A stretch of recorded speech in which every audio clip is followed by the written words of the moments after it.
You know, before I had a YouTube channel, I didn't buy that many comic books, but oh man, it's been one heck of a year, 2025.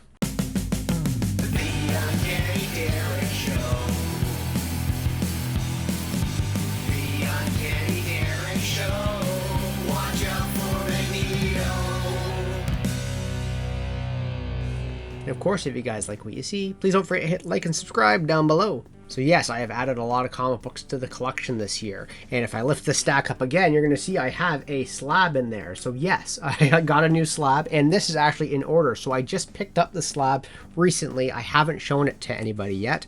It's kind of cool. 2025, lots of new books added to the collection, lots of new friends made on YouTube. I love this community. I love being able to share hobbies, and I know, yeah, I'm buying a lot of books, whatever. It's a lot of fun to be part of such an incredible group of human beings that all share similar interests. As someone who lives in a city that doesn't have that many comic book friends, it's great to be able to reach out to a lot of people, especially across the border, and hear their stories and hear what they have to offer, because as a Canadian, I only have so much I can talk about. Hearing these contrasting stories is always so much fun. But let's get right to it. So many books purchased this year. These are going to be the notable ones. Obviously, I collect weekly books from my LCS. Not going to show you all those books. These are just kind of the big books that I added to this year. And, you know, I'm actually starting small. This is in order of appearance, but we're starting small just because the first purchases I made in January of 2025 weren't that big. So first off are the first 6 issues of X-Men. And I actually owned all of these issues at one point, but then I gave them away years ago. I did a charity giveaway, and I just gave away well over 1,000 comic books. These books were part of it, so I now have them back into the collection. All of them are near mint from my LCS, actually. They had them packed as like $10 for the whole thing, and like $10 Canadian. That goes a long way. And then came the first auction win of the year, which was Fantastic Four number 28. And this is obviously Jack Kirby, Stan Lee. This is the first X-Men versus Fantastic Four, first X-Men into Fantastic Four, the major crossover for the X-Men outside of the Tales of Suspense there. And this is just a really cool book to add for the history of the X-Men and the X-World. One thing I do collect on top of Uncanny X-Men is I try to collect the earlier appearances of the mutants as well, and you'll see another one later on that I picked up this year. So this Fantastic Four was a fantastic pickup. But along with that pickup, I got 2 other books. So I mentioned a long time ago, I like Cadillacs and Dinosaurs. Well, Cadillacs and Dinosaurs used to be called Xenozoic Tales, which I picked up the first 3 issues of those as well. And so there's issue 1. So there's issue 2, and there's issue number 3. But all of those books actually first appeared in Death Rattle, which was a anthology horror story by Kitchen Sink Comics. And this is Death Rattle number 8. And the Xenozoic Tales started as a story in here, and it's by Mark Schultz. So Death Rattle went into Xenozoic Tales, which ran, and then Cadillacs and Dinosaurs was the new name, which had the cartoon and all that fun stuff. This is a great, cool little book to have. So I have the entire history of the Cadillacs and Dinosaurs Xenozoic Tales run now. But one other neat little thing that I picked up, and I made a video about this, was Airboy Comics number 13, technically Air Fighters Comics number 20 something. Oh man, I can't remember. This has gone through a lot of names, but this is technically Airboy Comics number 1, formerly Air Fighters Comics, but it still kind of kept the numbering, so it's Air Fighters. Doesn't matter. This is Airboy's first solo title. It's still an anthology book. It's still Air Fighters Comics, but Airboy is predominantly featured on the title, obviously, and just a really awesome Golden Age book. This is now the oldest book in my collection. This is in December of 1945, so just shortly after the war ended. So there's still a lot of racism in this book, but it is also an incredible timepiece. As somebody who collects X-Men and horror, I do like the old history books as well, and this is just an awesome book that I love to peruse through. And if you want to actually go through this book, you can watch my old video, and I do flip through it page by page for you to see all the Golden Age goodness it had to offer. But then came March of 2025, and that was the Toronto Comic Con, and I picked up a handful of books from that. I made a video about it, but the big book that I grabbed was an awesome copy of X-Men number 12, the first appearance of Juggernaut, if you want to go down that road, because it could be issue 13. That's a whole other story. But this is, I'd say it's a 4.5 to a 5. It needs to be pressed, but it's a clean book, guys. It's clean. So this was an incredible pickup for me to get for the earlier X-Men books. I still needed to get a lot of the sub 20 books, and mostly sub 10 actually. This was the last one I needed. So now from me picking this book up, I had a solid run from 10 to 20. So great to have that done. And then every so often my LCS surprises me with some things. Shadows of the Empire. If you remember this book, this came with a toy. It was late 90s, and Lucasfilm, George Lucas, wanted to create a lot of hype. Essentially, they decided to make a new Star Wars movie without making a new Star Wars movie. There's video games, there's books, there was toys, there were comics, and this is the Shadows of the Empire comic. This came packaged with some toys, and this was just a really neat little pickup. It's a short story, but really awesome little pickup as a Star Wars fan, or at least an old Star Wars fan, expanded universe fan, the EU, not this Legend stuff. This was a great pickup to have. And then I picked up a few other earlier X-Men's. The first, Barry Windsor Smith on an X title. This is X-Men number 53. X-Men number 56, What is Power? And of course, you know, this gets homage later on by John Byrne in the Phoenix Saga, Dark Phoenix Saga. And then X-Men number 59, the book that, if you remember my earlier video from January this year, a 9.8 copy inexplicably sold for over $30,000 because I don't know. So in March was at Toronto Comic Con, and then later on in the year, I believe it was June, was the Niagara Falls Comic Con, and I did a review on that as well. Wasn't entirely impressed with it. You can check it all out in the video. But I did walk away with 2 books completely not X-Men related. One was Man-Thing Volume 2, number 1. I've always enjoyed this cover, but I do like the Volume 1, Issue 1 cover better. But that was a nice little pickup at the convention there. And this one here was unexpected. I saw the book, I'm like, oh my god, I can't believe it's here, and it's in like immaculate condition, like 9/8 category. It is Gore Shriek number 1. And yeah, this is the graphic cover here for the book. This book features Greg Capullo's first artwork in comic book. So it is a notable book for a notable creator, but it's also just, that cover. As a, again, horror fan, this is fantastic. In between the Niagara Falls Comic Con and Fan Expo Canada, which showed up in August, I did pick up a few other random books, starting with Strange Tales number 128 here. And so early X-Men books, this is an earlier book that featured both Quicksilver and the Scarlet Witch versus the Fantastic Four. This book was in 1965. This takes place along the same lines or just before X-Men number 8. So just to kind of give you an idea of how old this book is, or how this is like a crossover book, so to speak. X-Men was still getting established. They weren't even 10 issues in yet, and the villains of the X-Men book were getting crossovers in Strange Tales. So this was a cool little pickup to add on to the collection. I always liked Jack Kirby's artwork here. Just a little chaotic, but like seeing the Human Torch there getting kind of extinguished by the Scarlet Witch is really neat. And then the other Strange Tale book, if you saw the video of me talking about it, was this guy here, Strange Tales number 138. So 10 issues later.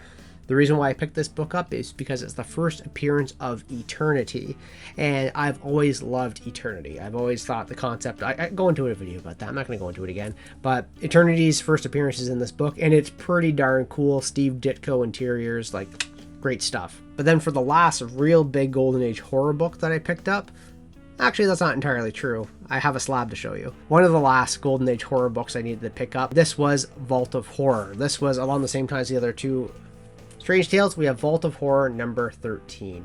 And this is Johnny Craig cover. This is the second issue of the series. It was a crime fighter storybook just a couple issues before. So issue 12 was Vault of Horror, where it officially became Vault of Horror. And this is number 13.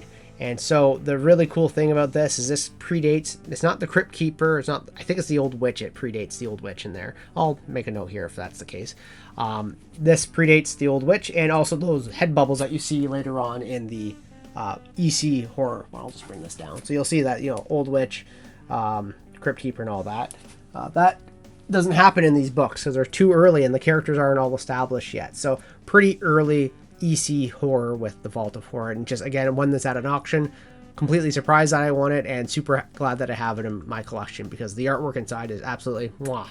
I did grab a couple other random books though online through Canadian dealers, and one of them was Sam & Max Freelance Police number 1 by Steve Purcell. You may be familiar of Steve Purcell because he worked on a series called Fish Police before this, and Sam & Max is definitely the more popular of the two, having their own cartoon show, being involved with their video games with LucasArts. This is the first actual appearance of Sam & Max in comics. They were a comic strip before that, but this is their first actual published work by Steve Purcell, and it is absolutely hilarious to read. But along the same lines, and I just did a video about this a couple weeks ago, I also picked up Transformers #1, the Canadian price variant. As a huge Transformers fan, this was an unexpected and also very dirt cheap purchase to make, and it was very obvious I needed to jump on this book because I've never seen a book this good a quality with the Canadian price variant at a sub $100 price point. So this is just absolutely, man, Transformers rules, guys. And another random issue that I did pick up was Alpha Flight number 106. And this is actually, the artwork is, I've always hated the cover for this. This is the issue where North Star comes out. This is where it is, the AIDS crisis is a very big deal. And in the story, it directly affects, it's directly talked about HIV and AIDS. This is a very moving story. And if you are not a parent, you probably won't feel the same type of gravitas that the story holds with it. Absolutely wonderful storytelling. The cover, again, left to be desired, but this is an absolutely cool story and totally explains North Star's coming out. But then we had the end of August, and that was Fan Expo Canada, and that is Canada's biggest comic book convention. It is the San Diego Comic-Con or Terrific-Con of Canada, which to you American folk may actually be like, that's not a big of a comic book convention, because it's not, but it is for Canada. I picked up 4 books to fill in the holes of my Uncanny X-Men run, and those books are X-Men number 40, and this book was always priced relatively high. I did find this at a decent price now. I think comic book prices overall are just dropping a little bit, but this guy here, I was able to finally get one because I've always balked at high prices for this book. I understand why Frankenstein's monster is a big deal. Monsters themselves are a big deal, but I just could never bite the bullet on this book, so it was nice to finally find one that I liked the quality of that was priced reasonably. And then we had another whole run fill, issue number 91. So with this, I now have a solid run of issue 90 to 544 of Uncanny X-Men. Nice to finally have some solid holes getting filled in this run. But the last 2 big books that I picked up at that con, which I go through in a review for that convention, are 2 big X-Men books. We have X-Men number 9, where the X-Men fight the Avengers for the first time. The X-Men technically do have a crossover with the Avengers in that Tales of Suspense I have over there, but it's not actually meeting them. It is Iron Man versus Angel in that, and the X-Men do try to converse with the Avengers, but it doesn't happen like how it does here. So this is the first X-Men versus Avengers title, and then just behind that was X-Men number 6, which is the Namor, the Submariner, meeting up with the X-Men. So these are 2 single-digit X-Men that I was able to check off the list for this year. I didn't expect to fill in 1, let alone 2 this year, but they showed up for reasonable prices and I had to jump at them. Brandon over at Mon Comics had some guest speakers on his channel, and some people made some videos about different comic books. I did one about this book that I recently picked up, and I'll put a link of the video down below.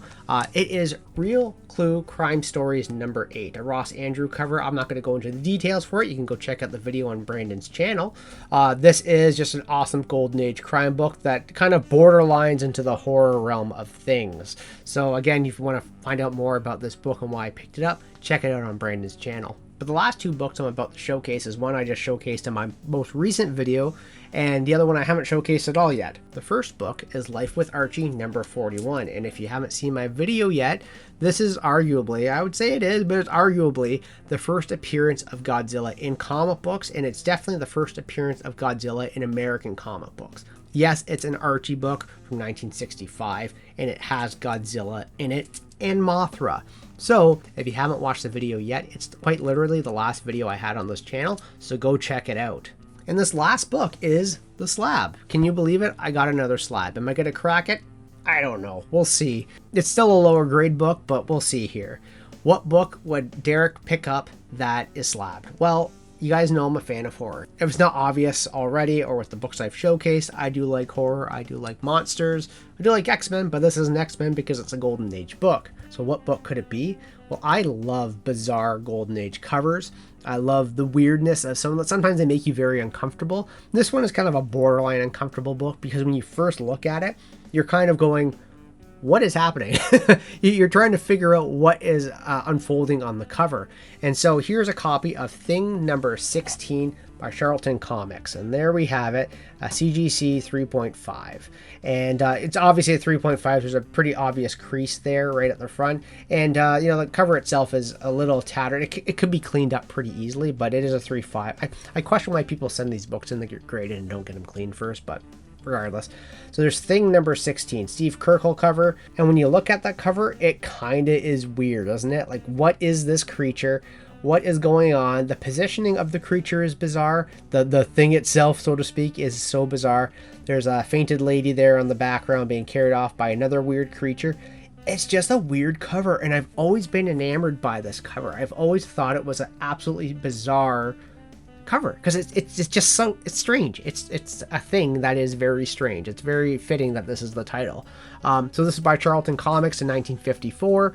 Injury to eye panel, and then Steve Kirkle cover, Joe Shuster, Dick Ayers, and Sam Moskowitz art. So those are the notes on the book. The back of it is pretty bland. Like, obviously there's a spine roll to it, like that could definitely help quite a bit. The back could be clean, but this isn't an expensive Golden Age horror book by any means, but in my opinion it's a pretty cool one. So I'm really glad to add this one to the collection because it's just creepy enough, So those are all the books from 2025. That's a lot of books.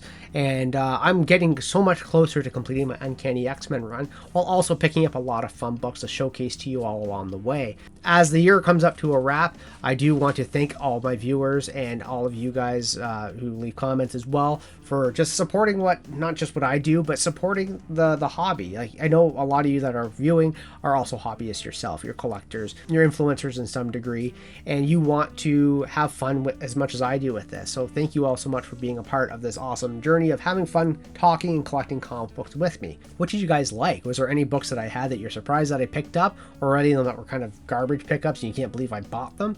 Let me know in the comments below what you guys think about the collection. There's going to be more books. There's going to be more content. There's always something coming around the corner on this channel. So thank you all so much for watching. I'll see you all in the next video.